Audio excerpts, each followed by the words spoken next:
on se retrouve. Oui, on se retrouve pour une nouvelle interview. On va rencontrer la compagnie Mangano Massip avec Pierre-Yves et Sarah, les deux cofondateurs de cette compagnie. Ils ont travaillé dans la compagnie du Mi-Marceau pendant 10 ans. Vous allez pouvoir découvrir leur univers. Je vous en dis pas plus. Venez avec moi. Eh ben merci de nous accueillir ici dans ce merveilleux lieu qui est le théâtre de Corbeil-Essonnes. Oui, on est dans l'Essonne. Et oui, pour une fois. On n'est pas très loin de chez moi. Donc là, comme vous le voyez, on est en pleine séance de répétition. On les a alpagués entre deux. Et donc on est avec vous, avec la compagnie Mangano Massip. Donc Sarah et Pierre-Yves. Donc, qui sont avec nous. C'est des grands personnages du milieu du mime. Ils vont nous expliquer ça avec engouement et passion. Mais déjà, on va vous laisser les découvrir, nous leur donner la parole en disant qui êtes-vous? Présentez-vous un petit peu. Je commence? Ok. Eh ben, je suis Pierre-Yves Massip. Et j'ai commencé à faire du théâtre vers 13-14 ans en amateur, et puis j'en ai fait au lycée. Et ensuite, j'hésitais entre être clown et acteur, cirque, théâtre. Donc le mime s'est présenté comme une formation vraiment idéale. Le bon compromis de... Voilà. Ouais. Entre raconter des histoires, mais quand même être dans le corps, dans le physique et dans l'image. Et donc, après, j'ai fait la formation Marceau en 97. Et de là, ça a démarré aussi toute une aventure. Pourquoi la formation de Marceau? Parce qu'il en existait éventuellement Etienne Decroux, d'autres. Mais pourquoi forcément celle de Marceau? C'était la qualité de l'école, en fait. C'est le fait qu'il y avait de la danse classique, de l'escrime, du mime. Moi, j'en avais pas vraiment fait, donc j'avais pas d'idée a priori. Ouais, c'était la plus complète en fait. Voilà, c'est la formation complète, toute la journée, pendant 3 ans, à temps plein, donc c'était super, c'était vraiment ça que je voulais faire. C'était une vraie bonne formation comme malheureusement il n'y en a plus en France par exemple. Alors d'aujourd'hui, non, je te confirme, il n'y en a vraiment plus. Maintenant, tout est segmenté et fragmenté en petites parties. Donc, pour faire beaucoup, en fait, vous passez le double de temps pour bien se former à l'heure actuelle, pour pouvoir avoir les mêmes compétences. Ouais. Ou sinon, l'État tombé du ciel, proprement dit. Et toi, Sarah? Eh ben, moi, donc Sarah Mangano, je viens d'Italie. Je suis à la base danseuse classique. Je fais une formation à l'Académie de danse de Torino et donc classique et contemporaine. Et puis un peu comme Pierre-Yves, je balançais, mon cœur balançait entre la danse et le théâtre. Parce que j'aimais bien quand même jouer la comédie, jouer des personnages, des situations, etc. Et du coup, j'ai rencontré quelqu'un quand j'étais encore à Torino au conservatoire, qui s'appelle Esther Mollo et qui a aussi une compagnie de mime, etc. Et à l'époque, elle venait un petit peu de commencer, mais elle venait justement donner un cours de mime et puis faire un spectacle au conservatoire. Et j'étais fascinée par elle, par son travail, et elle m'a dit, écoute, si tu balances entre les deux, choisis le milieu, la voie du milieu, donc le mime, où tu peux justement continuer à être vraiment dans du corporel, à la limite de la danse, etc., mais avec du jeu, des situations, etc. Donc voilà, ça a été... Et du coup, elle venait de l'école Marceau aussi, donc elle m'a conseillé de faire l'école Marceau, que je ne connaissais pas à l'époque. Et je suis venue exprès à Paris pour faire l'école, l'audition, et puis l'école. Et c'est là qu'on s'est rencontrés. En quelle année exactement alors, on a débuté cette école? 94. Voilà. On a fait l'école de 94 à 97. Ouais. Voilà. Et effectivement, pareil, j'avais un petit peu regardé aussi l'école Les Coqs, mais c'est vrai que l'école Marceau était très, très complète. Vraiment, de tout point de vue. L'école Lecoq est beaucoup plus axée sur le jeu de l'acteur pur, contrairement à l'école Marceau qui était vraiment l'école généraliste, où on voyait de tout. Voilà. Donc, comme tu disais.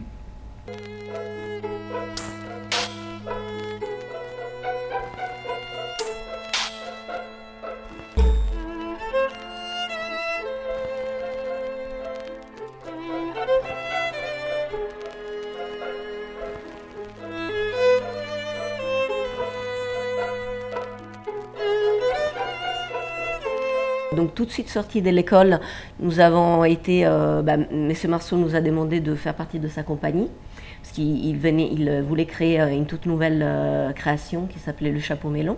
Et du coup, après, on a travaillé 10 ans avec lui, tout en continuant, nous, à se former vers d'autres choses et puis à essayer de construire quand même notre style et notre travail.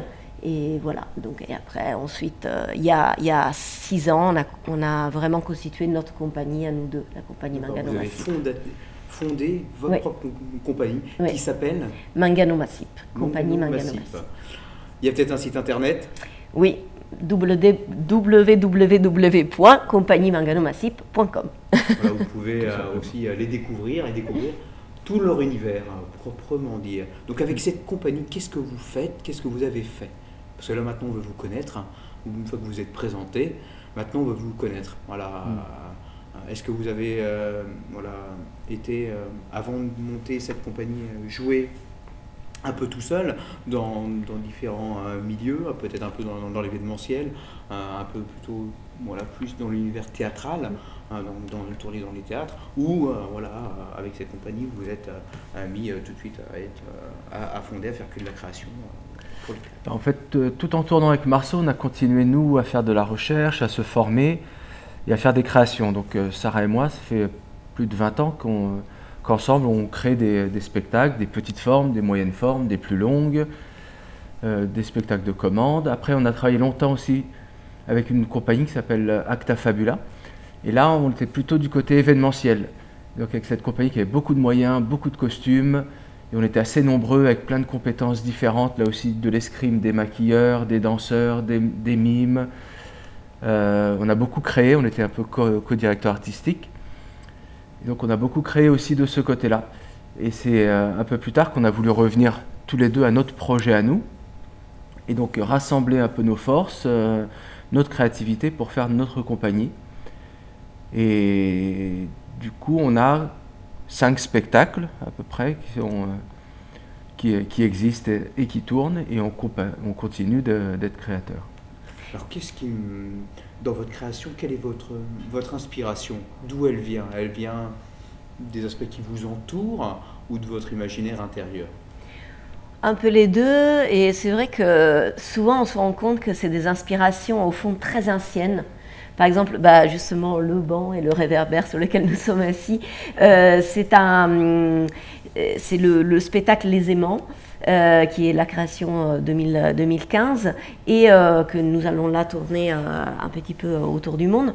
Mais par exemple, cette inspiration-là vient de l'école Marceau. On était inspiré de poèmes de Prévert à l'époque, un poème particulier qui s'appelle Rue de Seine, et on avait travaillé sur 10 minutes une présentation qu'on avait fait justement à l'école et que M. Marceau avait beaucoup aimé. Et ensuite, à partir de ces 2 personnages-là, de cette inspiration poétique, du coup du surréalisme aussi, on est parti, on a grandi petit à petit sur cette création qui maintenant est devenue une création d'1 heure, très complète et qui tourne. Donc c'est des choses très différentes. La toute nouvelle création qui vient d'avoir justement, dans la première a été ici le 14 novembre dernier, ça s'appelle Rémanence au fil du mythe, et celle-là c'est une création qui est autour de la trace que nous laissons dans le monde, sur le monde, en tant qu'être humain, en tant qu'humanité aussi, en tant que civilisation,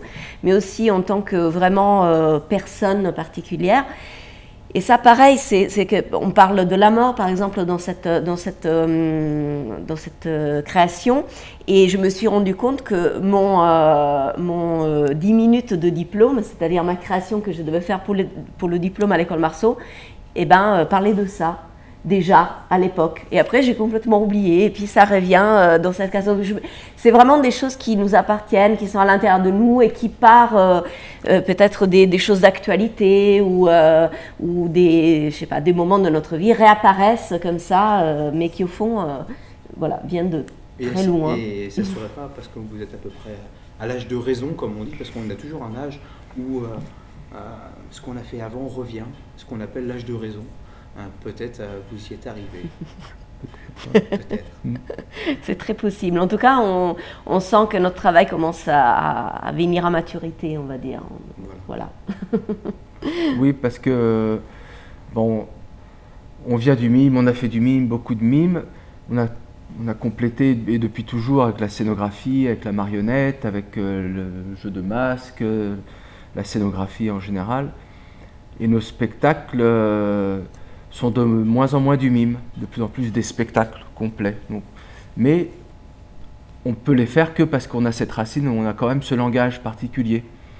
Mais dans les spectacles, par exemple, on ne défend pas l'idée que c'est du mime. C'est le propos artistique qui est plus important. Voilà, après, c'est une transformation vers peut-être le théâtre gestuel, où la base est là, voilà. Mais le reste suit. C'est un bon mot de dire théâtre gestuel, ça englobe un peu plus large. C'est pour ça qu'on dit les arts du mime et du geste. C'est une formule qui ouvre un peu plus l'imaginaire, surtout pour le public. De toute façon, l'art du mime et du geste, voilà. Et voilà, il y a 5 grandes techniques en soi qui en découlent, mais c'est quelque chose qui est large. Et pour preuve, on peut vraiment tout faire avec l'art du mime. C'est la technique, et même plus, c'est l'art le plus complet, et c'est peut-être mon avis, mais qui existe à l'heure d'aujourd'hui dans le milieu artistique. C'est l'art le plus complet et on peut faire le plus de choses. Nous, par provocation, parfois on dit justement, parce qu'on dit que le mime a été un accident du théâtre. Moi, je dirais plutôt que le théâtre est un accident du mime. Oui. A été un accident du mime, parce qu'au fond, le mime est l'art primordial. Avec la danse et les percussions, c'est l'art qui... C'est un art primaire. Voilà, c'est un art primaire, essence primordial. même de tout. Voilà. Parce le que, texte, la littérature, ça vient après. Voilà.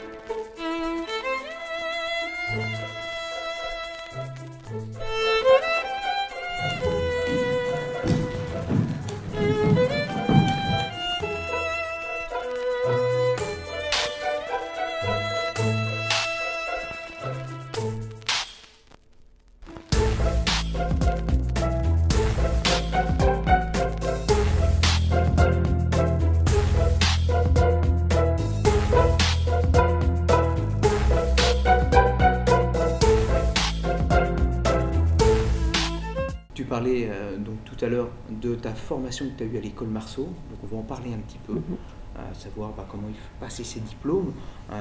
Qu'est-ce que vous avez appris un peu plus précisément, comment vous avez su canaliser et surtout le comprendre, parce que l'art du mime, il est dans chacun de nous, mais on arrive à le retranscrire différemment, on le comprend tous différemment et on l'interprète surtout différemment. C'est pour ça qu'il y a, comme on dit, on peut vraiment tout faire avec, parce que on est très complet. Et on arrive à l'exprimer de différentes façons, et tout est geste, et tout est nu.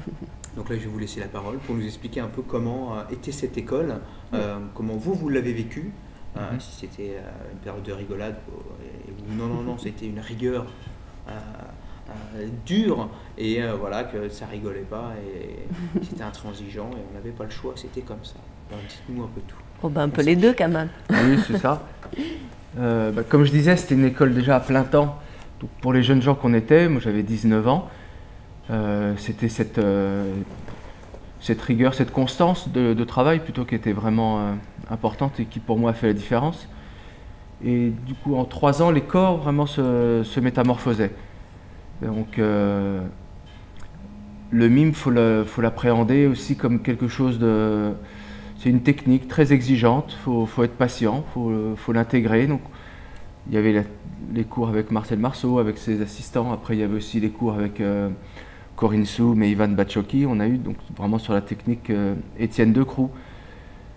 Technique Decroux, pour moi, c'est quelque chose, j'ai bien mis 3-4 ans à comprendre au fond à quoi ça servait. Donc il a fallu apprendre, intégrer, même sans tout à fait comprendre, et c'est plus tard presque en faisant autre chose, qu'on se dit « Ah, maintenant c'est vrai que j'ai des acquis » et au fond ils ressortent comme une technique exigeante où il faudrait vraiment l'apprendre, puis l'oublier pour s'en souvenir de nouveau. Donc, et le travail du corps, c'est ça, c'est lent, c'est long. Faut que le corps comprenne par lui-même, donc c'est un autre temps que celui de la tête. Après, ce qui était très bien pour moi à l'école Marceau, c'est que dès le début, on suscitait la créativité.